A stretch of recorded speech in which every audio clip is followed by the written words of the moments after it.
अस्सलाम वालेकुम everyone, welcome to my YouTube channel. आज के इस वीडियो में हम लोग पढ़ेंगे reactions involving the hydroxyl group of carboxylic acids. Previous videos में हम लोग ऑलरेडी डिस्कस कर चुके हैं कि कार्बोक्सिलिक एसिड्स तीन टाइप के रिएक्शंस शो करते हैं।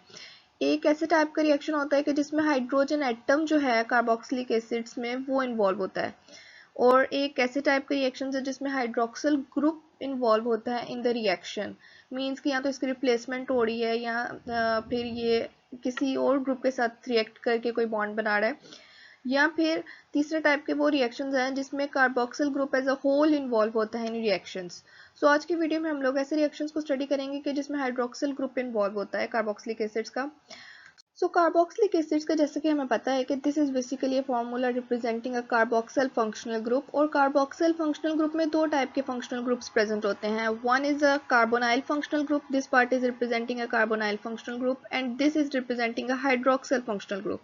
सो जैसे कि हमने कार्बोनाइल कंपाउंड्स के बारे में पढ़ा था कि वो न्यूक्लियोफिलिक रिएक्शंस शो करते हैं, एल्डिहाइड्स एंड कीटोन्स। सो उसी तरह के कार्बोक्सिलिक एसिड्स भी न्यूक्लियोफिलिक रिएक्शंस शो कर सकते हैं क्योंकि इनमें कार्बोनाइल फंक्शनल ग्रुप प्रेजेंट है। तो yes, carboxylic acids can show nucleophilic reactions. और होता क्या है कि जब न्यूक्लियोफाइल ऐड होता है या अटैक करता है इन कार्बोक्सिलिक एसिड्स, तो ये जो हाइड्रोक्सिल ग्रुप है इन कार्बोक्सिलिक एसिड्स, ये रिप्लेस हो जाता है विद द न्यूक्लियोफाइल। जो अटैकिंग न्यूक्लियोफाइल है वो इस हाइड्रोक्सिल ग्रुप को रिप्लेस कर सकता है। सो इसी वजह से हम कह सकते हैं कि ये ऐसे रिएक्शन है जिसमें हाइड्रोक्सिल ग्रुप इन्वॉल्व है कार्बोक्सिलिक एसिड्स का। और वो न्यूक्लियोफाइल जो है that can be different functional group, like halogen atoms हो सकते हैं, ओआर ग्रुप हो सकता है जिसमें अल्काइल ग्रुप ने ऑक्सीजन के साथ बॉन्ड बनाया होता है, या अमाइनो ग्रुप हो सकता है। जब ये अटैक करते हैं कार्बोक्सिलिक एसिड्स पे और हाइड्रोक्सिल ग्रुप को रिप्लेस करते हैं, तो एज अ रिजल्ट क्या बनता है, हमारे पास डिफरेंट डेरिवेटिव्स कार्बोक्सिलिक एसिड्स के बनते हैं, लाइक एसिड हेलाइड्स।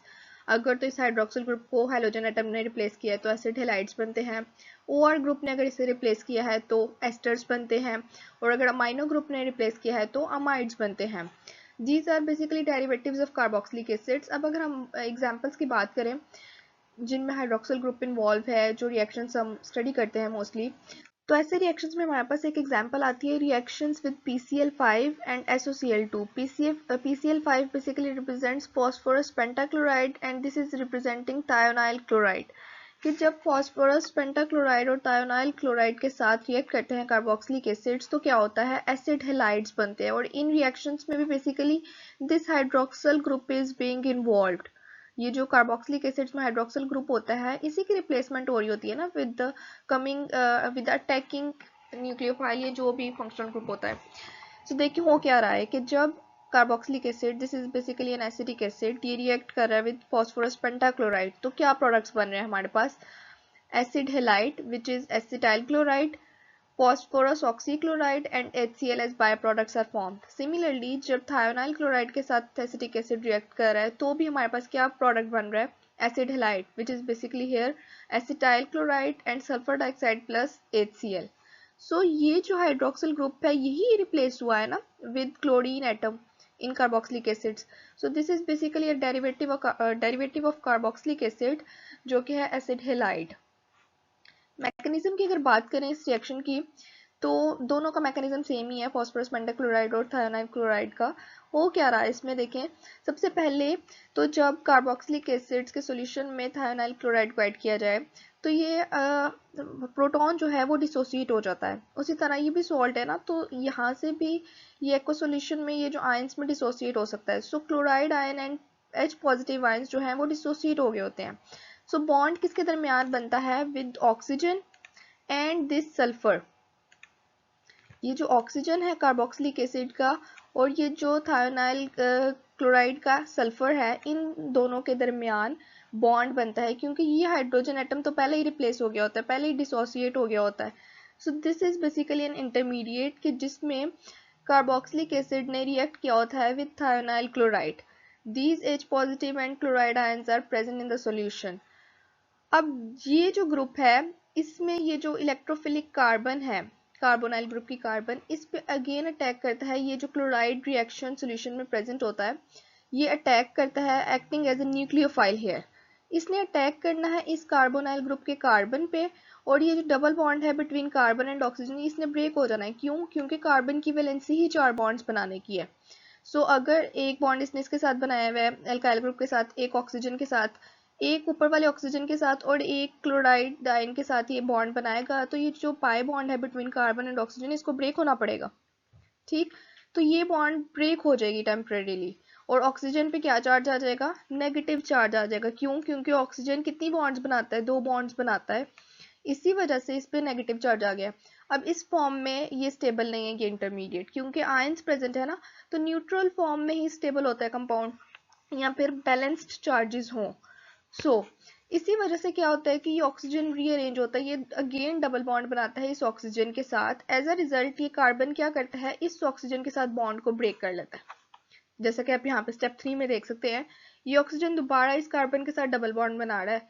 तो एज अ रिजल्ट कार्बन अपनी अगेन वैलेंसी को पूरा करना है, अगर 2 बॉन्ड इस ऑक्सीजन के साथ बना ले, एक इस अल्काइल ग्रुप के साथ और एक इस क्लोराइड के साथ, तो इसके 4 बॉन्ड्स पूरे हैं। कार्बन की वैलेंसी 4 बॉन्ड्स की है। तो जब ये बॉन्ड ब्रेक होगा, तो ये जो ऑक्सीजन है इसका भी तो फिर एक बॉन्ड बन जाएगा ना इस सल्फर के साथ। तो इसने अपने बॉन्ड्स पूरे करने के लिए इस सल्फर के साथ 2 बॉन्ड बना लेता है। अब सल्फर भी 4 बॉन्ड्स बना सकता है, सो वो सल्फर जो है क्लोराइड के साथ ही बॉन्ड को ब्रेक कर लेता है। अब सल्फर डाइऑक्साइड प्रेजेंट है, जिसमें सल्फर ने दोनों ऑक्सीजन के साथ डबल बॉन्ड बनाया होता है, इसके साथ भी और इस ऑक्सीजन के साथ भी सल्फर का डबल बॉन्ड है, और ऑक्सीजन ने इस कार्बन के साथ डबल बॉन्ड बनाया है। तो ये जो क्लोराइड आयन सेपरेट हुआ है, ये किसके साथ बॉन्ड बना लेता है? ये जो H पॉजिटिव प्रेजेंट होता है रिएक्शन मिक्सचर में। तो एज अ रिजल्ट हमारे पास HCl, sulphur dioxide as a by products are formed, और बेसिकली रिएक्शन में हुआ क्या है? कार्बोक्सिलिक एसिड का एक डेरिवेटिव बना है विच is acetyl chloride. So this was the mechanism basically involving the reaction between carboxylic acid and sulfur dioxide. इसी तरह अगर हम एक और रिएक्शन की बात करें कार्बोक्सिलिक एसिड्स की, कि जिसमें एस्टर फॉर्मेशन होती है, तो ये भी वही टाइप है रिएक्शंस की कार्बोक्सिलिक एसिड की, जिसमें हाइड्रोक्सिल ग्रुप इन्वॉल्व होता है। होता क्या है कि suppose when carboxylic acids are heated with alcohols in the presence of concentrated sulphuric acid, esters are formed. और हो क्या रहा होता है? ये जो हाइड्रोक्सिल ग्रुप है ये रिप्लेस हो रहा होता है विद द कमिंग न्यूक्लियोफाइल। जैसे कि आप यहाँ पे देख सकते हैं कि जो हाइड्रोक्सिल ग्रुप है, इसकी जगह कौन सा ग्रुप यहाँ पे अटैच हुआ है आके? This group is attached over here with carboxylic group. So as a byproduct water is formed, क्योंकि ये जो हाइड्रोक्सिल ग्रुप यहाँ से रिमूव हुआ है वो इस हाइड्रोजन H पॉजिटिव आयन के साथ रिएक्ट करके वाटर मॉलिक्यूल बना देता है, और ये एस्टर हमारे पास मेन प्रोडक्ट के तौर पे यहाँ पे प्रेजेंट होता है। मैकेनिज्म की बात करें इस रिएक्शन की भी, तो इसमें भी होता क्या है? सबसे पहले तो प्रोटोनेशन होती है कार्बोक्सिलिक एसिड्स की। कैसे होती है? ऑब्वियसली कंसंट्रेटेड एसिड के सॉल्यूशन में रिएक्शन हो रहा है, अल्कोहल है उसका भी एक्वस सॉल्यूशन है, सो प्रोटॉन तो प्रेजेंट होता है रिएक्शन में। So this oxygen is basically which is having 2 lone pair of electrons and acting as a nucleophile, this abstracts this proton present in the reaction mixture and forms a bond with it. अब oxygen पे positive charge आ गया है, क्यों? क्योंकि oxygen की valency क्या होती है? 2 बॉन्ड्स बनाने की, लेकिन यहाँ पे ऑक्सीजन ने 3 बॉन्ड्स बनाए होते हैं, एक बॉन्ड एक्स्ट्रा होता है। इसी वजह से इस ऑक्सीजन पे एक पॉजिटिव चार्ज आ जाता है। अब इस फॉर्म में भी वो स्टेबल नहीं होता, क्योंकि ऑब्वियसली न्यूट्रल स्टेट में या बैलेंस चार्जेस की प्रेजेंस में ही जो है एक कंपाउंड जो है वो स्टेबल होता है।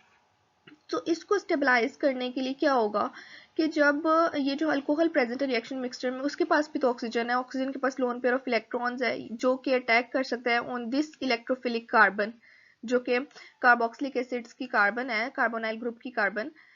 This is an electrophilic carbon ना, जिसपे पार्शियल पॉजिटिव चार्ज होता है। तो जब ऑक्सीजन इस पर अटैक करेगा, तो ये बॉन्ड जो इसने पाई बॉन्ड बनाया होता है ऑक्सीजन के साथ, वो ब्रेक हो जाएगा, क्योंकि कार्बन की वैलेंसी 4 बॉन्ड्स बनाने की है। एक बॉन्ड दिस हाइड्रोक्सिल ग्रुप के साथ, एक इस अल्काइल ग्रुप के साथ, एक ऑक्सीजन के साथ, और एक कमिंग जो न्यूक्लियोफाइल है उसके साथ बनाएगा। तो ये bond between carbon and oxygen जो पाई बॉन्ड है वो ब्रेक हो जाएगी, और ये ग्रुप यहाँ पे कार्बन के साथ आके अटैच हो जाएगा, जैसे कि आप यहाँ पे देख सकते हैं। अब यहाँ पे ऑक्सीजन आप देखें, इसने भी तो 2 बॉन्ड्स ऑलरेडी बनाए हुए थे, और तीसरा बॉन्ड इसने इस कार्बन के साथ बनाया है, तो इसी वजह से इस पे क्या चार्ज आ गया? पॉजिटिव। जबकि इस ऑक्सीजन ने जब इसका पाई बॉन्ड ब्रेक हुआ कार्बन के साथ, तो इसकी 2 ही बॉन्ड्स रह गई ना, तो यहाँ पे पॉजिटिव चार्ज नहीं है अब। नेक्स्ट स्टेप में क्या होगा कि हाइड्रोजन आयन ट्रांसफर होगा। क्या होता है कि जो कार्बोक्सिलिक एसिड के ग्रुप में जो हाइड्रोक्सिल ग्रुप प्रेजेंट था, उसमें भी तो ऑक्सीजन है, लोन पेयर है, तो उसने ये जो कमिंग अल्कोहल ग्रुप का जो हाइड्रोजन एटम है उसको एब्स्ट्रैक्ट करना है इस ऑक्सीजन ने। एज अ रिजल्ट ये जो बॉन्ड है बिटवीन ऑक्सीजन एंड हाइड्रोजन ये ब्रेक हो जानी है और ये पॉजिटिव चार्ज ऑक्सीजन पे खत्म हो जाएगा। अब इस ऑक्सीजन पे पॉजिटिव चार्ज आ गया, क्यों? क्योंकि इसने अब 3 बॉन्ड्स बना लिए, एक इस हाइड्रोजन के साथ, एक इस हाइड्रोजन के साथ और एक इस कार्बन के साथ। नीचे वाला वैसे ही हाइड्रोक्सिल ग्रुप अटैच रहेगा, लेकिन ये इस फॉर्म में स्टेबल नहीं है। तो होगा क्या कि ये जो बॉन्ड है between carbon oxygen and hydrogen ये ब्रेक करेगा, ऑक्सीजन डबल बॉन्ड बना लेगा with this carbon and as a result carbon ये बॉन्ड जो है ऑक्सीजन के साथ इसको ब्रेक कर देगा और ये तो as a water molecule separate out हो जाएगा और यहाँ पे कार्बन ने डबल बॉन्ड बना लिया with this oxygen and H positive ion is also present जो कि यहाँ पे ऑक्सीजन से ब्रेक हुआ था। So this was basically reaction. Main product क्या था? Ester. Ethyl acetate is formed in this reaction which is an ester. और ये कब हुआ है? जब कार्बोक्सिलिक एसिड्स का रिएक्शन हुआ है विद अल्कोहल्स। सो नेक्स्ट अगर हम बात करें, ये एग्जांपल्स थी कुछ कि जिसमें हाइड्रोक्सिल ग्रुप इन्वॉल्व होता है कार्बोक्सिलिक एसिड्स का और वो रिएक्शन शो करते हैं, ये रिएक्शंस में इन्वॉल्व होते हैं। अब एस्टर्स की बात करें तो asters have Frooti smell and ये यूज्ड एज आर्टिफिशियल फ्लेवर्स। हमने एस्टर्स की फॉर्मेशन को स्टडी किया है, तो एस्टर्स के बारे में आप लोगों ने पढ़ा होगा कि इनकी फ्रूटी स्मेल होती है, वो फ्लेवर्स के तौर पे यूज होते हैं, जैसे कि amyl acetate which is an ester, ये बनाना फ्लेवर के तौर पे यूज होता है, ये इसका फ्लेवर बनाना की तरह होता है। Isobutyl formate, raspberry, benzyl acetate, jasmine, ethyl butyrate, pineapple, इनके फ्लेवर्स हैं डिफरेंट जिसमें ये यूज हो सकते हैं। Amyl butyrate, apricot and octyl acetate, orange type का फ्लेवर्स होते हैं इनके, जो ये शो करते हैं एस्टर्स। नेक्स्ट अगर हम बात करें तो रिएक्शंस विद अमोनिया, हमने पढ़ा था ना कि कार्बोक्सिलिक एसिड्स अमोनिया के साथ रिएक्शन करते हैं तो क्या बनाते हैं? अमाइड। और ये भी वही रिएक्शन है कि जिसमें हाइड्रोक्सिल ग्रुप कार्बोक्सिलिक एसिड्स का इन्वॉल्व होता है और अमोनिया के साथ उनका रिएक्शन हो रहा होता है, तो वो रिप्लेस कर रहा होता है हाइड्रोक्सिल ग्रुप को। तो वो क्या रहा होता है कि carboxylic acids react with ammonia to form ammonium salts which on heating produce acid amides. Acid amides बनते हैं लेकिन एक इंटरमीडिएट बनता है। बात करें तो मैकेनिज्म में होता क्या है कि ये जो नाइट्रोजन इन अमोनिया है इस पे loan pair of electron present है, तो ये जो लोन पेयर है जब इलेक्ट्रोफिलिक कार्बन पे अटैक करता है तो pi bond between oxygen and carbon break हो जाता है, क्योंकि कार्बन 4 ही बॉन्ड्स बना सकता है, हम ऑलरेडी पढ़ चुके हैं। तो ऑक्सीजन पे नेगेटिव चार्ज आ जाएगा सिंगल बॉन्ड की वजह से, और ये नाइट्रोजन जिसने ऑलरेडी 3 बॉन्ड्स बनाए होते हैं हाइड्रोजन के साथ, जब ये कार्बन के साथ एक और बॉन्ड बनाता है तो इस पे पॉजिटिव चार्ज आ जाता है। अब होता क्या है कि ये जो ऑक्सीजन प्रेजेंट है हाइड्रोक्सिल ग्रुप में कार्बोक्सिलिक एसिड के, इसके पास भी तो लोन पेयर ऑफ इलेक्ट्रॉन्स है ना, 2 लोन पेयर ऑफ इलेक्ट्रॉन्स इसके पास भी हैं, तो ये इस हाइड्रोजन एटम को एब्स्ट्रैक्ट कर लेता है जो अमोनिया के पास प्रेजेंट होता है। एज अ रिजल्ट यहाँ पे हाइड्रोक्सिल ग्रुप के पास पॉजिटिव चार्ज आ जाता है, क्यों? क्योंकि इसने 3 बॉन्ड्स बना लिए होते हैं, जबकि ऑक्सीजन यूजुअली 2 ही बॉन्ड्स बनाता है, इसकी वैलेंसी 2 बॉन्ड्स बनाने की होती है। तो यहाँ पे तो अमाइनो ग्रुप रह गया, क्योंकि एक हाइड्रोजन एटम जो है अमोनिया का वो इस हाइड्रोक्सिल ग्रुप के पास चला गया, इसी वजह से इस पे पॉजिटिव चार्ज आ गया और यहाँ पे ऑलरेडी नेगेटिव चार्ज था ऑक्सीजन का, क्योंकि इसने सिंगल बॉन्ड बनाया होता है। अब ये सिंगल बॉन्ड जो है इस स्टेट में ऑक्सीजन स्टेबल नहीं होता, इसने अगेन रीअरेंज होके इस कार्बन के साथ डबल बॉन्ड बनाना होता है। तो कार्बन के साथ जब इसने डबल बॉन्ड बना लेना है तो ये जो बॉन्ड है between water molecule and carbon ये ब्रेक हो जाएगा, क्योंकि कार्बन के 4 बॉन्ड्स पूरे हो जाएंगे ना, 2 इस ऑक्सीजन के साथ, एक इस अल्काइल ग्रुप के साथ और एक इस अमाइनो ग्रुप के साथ। तो ये water as a by product is released and main product which is acid amide is formed. ये it is known as ethanamide. क्यों? क्योंकि acetic acid as an initial reactant is used. Carboxylic acid जो था वो एसिटिक एसिड था और ammonia के साथ रिएक्ट करके इथेनामाइड बना है और water as a by product is released. Next अगर बात करें formation of acid and hydride की, तो ये भी वही रिएक्शन है कि जिसमें हाइड्रोक्सिल ग्रुप कार्बोक्सिलिक एसिड्स का इन्वॉल्व होता है। वो होता क्या है बेसिकली कि जब 2 कार्बोक्सिलिक एसिड्स मिलते हैं और तो वाटर मॉलिक्यूल जो है एक रिलीज हो जाता है, as a result acid and hydride is form. जब 2 मॉलिक्यूल्स कार्बोक्सिलिक एसिड्स को हीट किया जाता है इकट्ठे, तो ये जो हाइड्रोक्सिल ग्रुप एक कार्बोक्सिलिक एसिड का और दूसरे कार्बोक्सिलिक एसिड का हाइड्रोजन एटम मिलके वाटर बना देते हैं और एक acid and hydride as a main product is formed. So this was all about today's lecture. Next video में हम इंशाल्लाह डिस्कस करेंगे ऐसे type of reactions carboxylic acid के जिसमें as a whole carboxyl group involve होता है। So this was all about today's lecture. मिलते हैं नेक्स्ट वीडियो में। अल्लाह हाफिज।